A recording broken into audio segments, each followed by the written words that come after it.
चिम्टेश्वर समाचार। आउँदो फागुन 21 गते तय भएको प्रतिनिधि सभा चुनाव अन्तर्गत समानुपातिक निर्वाचन प्रणाली अन्तर्गतको मतपत्र छपाई शुरू गर्न लागि निर्वाचन आयोगले जनाएको छ।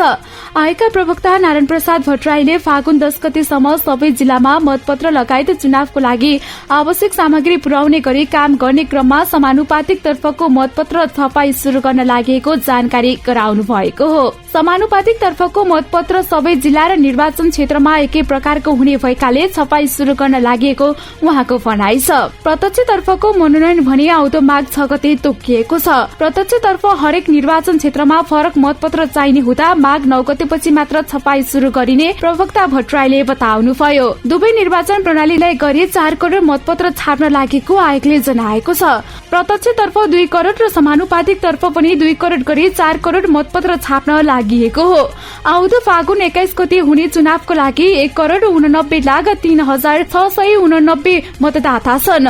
मतदाता संख्याका आधारमा 2 चुनाव प्रणालीतर्फ 2-2 करोड़ गरी 4 करोड़ मतपत्र छपाई गर्न लागि हो।